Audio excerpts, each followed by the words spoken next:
I was having a hard time in the beauty store trying to find the exact product my mom had asked me to pick up.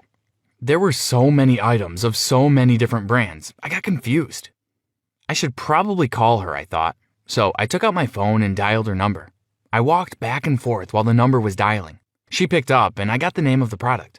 I was very confused on my phone, so right as I was hanging up, I bumped into someone. "I'm so sorry," I quickly responded as I looked at her face. I was awestruck. It was Maya, my crush from school. "It's fine," she replied and moved on without looking at me. So I just picked up the product and went towards the pay counter. But I wanted to have one more look at her as she was looking very pretty. I turned back to look and couldn't believe what I saw. But before we move on, like this video, hit that subscribe button and activate the notification bell. This will let you live 20 amazing years longer. Trust me, it works. Maya was sneaking some products into her bag. Not one, not two, but multiple small products that could fit in her bag. And when she was done, she confidently walked past me as I was paying and out of the door. She stole from the store. I was done paying, so I rushed out and followed behind her.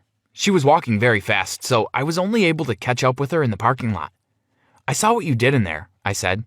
She turned to me with an anxious look on her face. "Sean?" she said as if she recognized me. "You should return all that stuff and apologize to them," I said. But suddenly she started crying.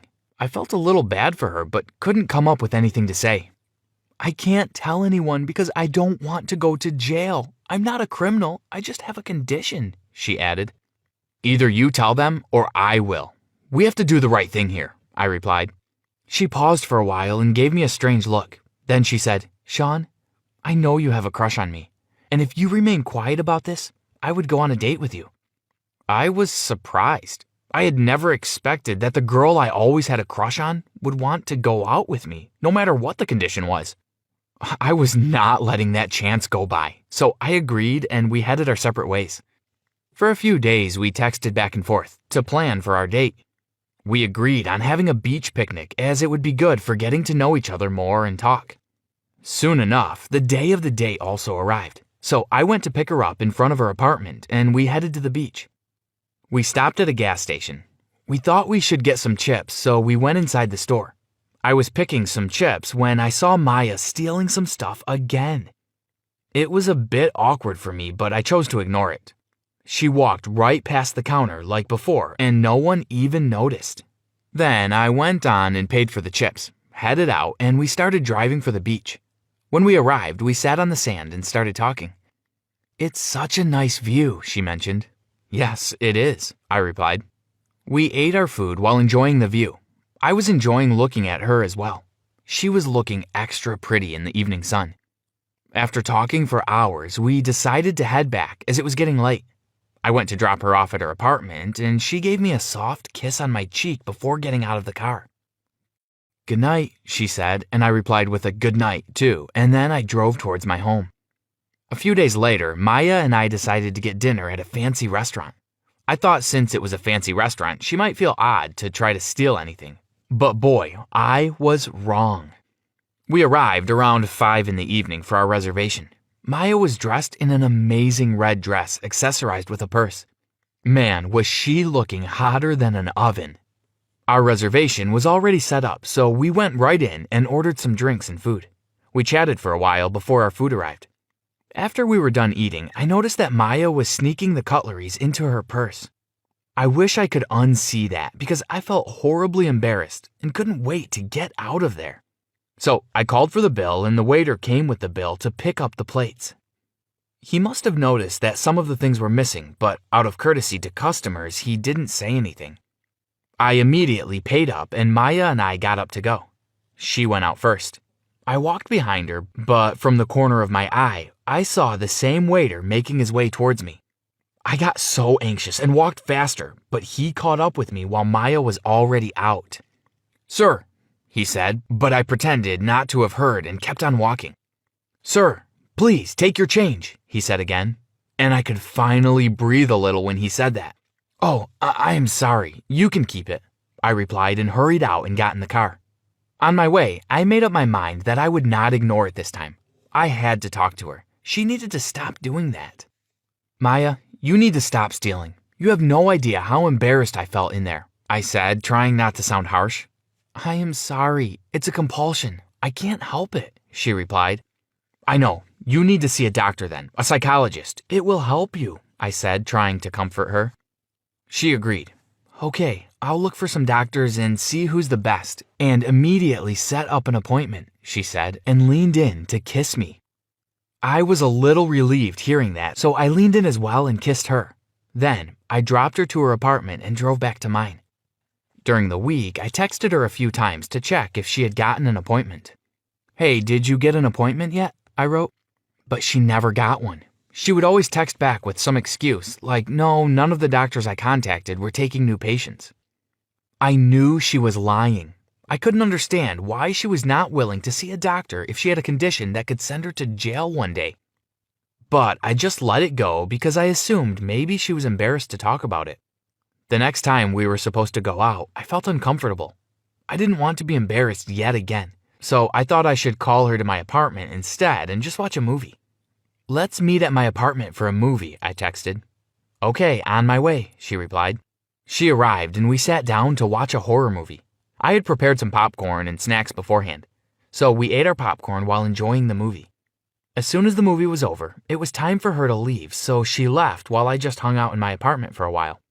But a little while later, I noticed the watch my dad gave me was missing, along with a few other valuables.